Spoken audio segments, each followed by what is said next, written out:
The factor property allows us to give us a hint what ones we should check to see if we can factor this.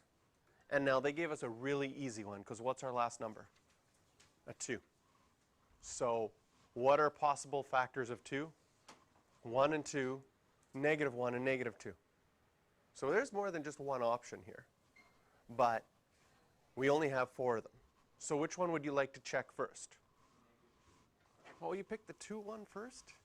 The 1s are so much easier to plug in. Okay, -2 first. Hardest one, even with the negative. So you plug in -2 if this is our p of x.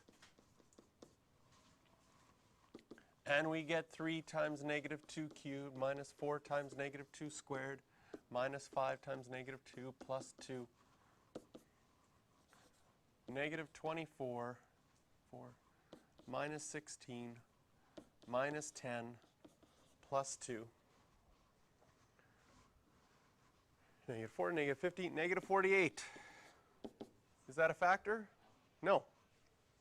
So we got unlucky choosing -2. Which one do you want to choose next? You're going to have to keep trying until you get one that works. So maybe this is a good example, choosing -2 first, because it's nice that we picked one that didn't work. Not necessarily. You don't for sure know the other 3 factors, especially in this one, because there's a 3 in front. One of the factors might be a 3x plus 1, not just an x plus 1. It should be positive 10? Yes. But that's still not enough, right? Thank you for checking that. -40 plus 12 would be -28. So usually when you're going to check these ones, which are the easiest ones to figure out? 1 and -1. I'd probably start with 1, because then you don't even have to worry about the negative sign. And here we'd have 3 minus 4 minus 5 plus 2.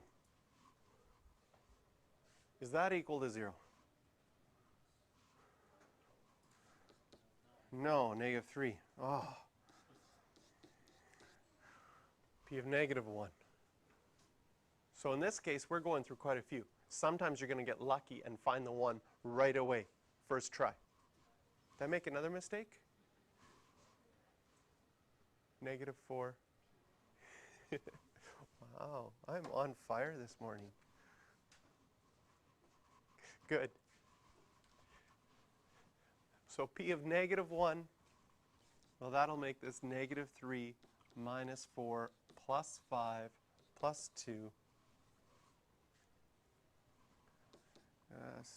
65? Okay. 0. And that one finally is equal to 0.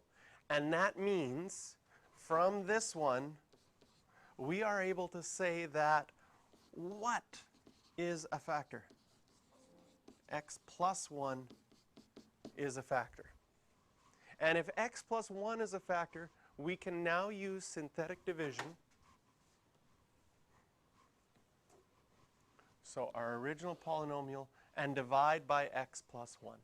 So our original polynomial, 3 minus 4 minus 5, minus 4 minus 5, 2, dividing by x plus 1. So again, we plug in P of -1, find out that it's equal to 0. That means x plus 1 is a factor, so we switch the sign there. Then in synthetic division, we switch the sign back to a -1. So this is a lot of switching going on, so that's where you have to be careful. Now we can bring the 3 down. Sorry for the interruption. If we could please have our grade 9 students that have brought in immunization forms that have the last name beginning with the letter J through to the letter M. If you can please proceed to the line. I'll write it out. Thank you. I'll write it out fully. I'll be good.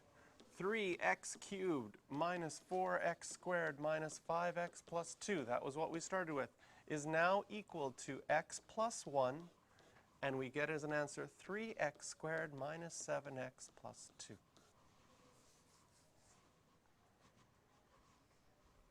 And to factor fully, this leaves us with a quadratic. It has to be 3x and x in order to get 7 with 2 and 1, we'll make our outside 2 to make 6, and 1, they'll both be negative, and we have now factored completely. Questions 5, 11, 9, and 10b. Sometimes when I give them to you in an odd order like that, that means that's the order I'd like you to try them in. That can be done for homework.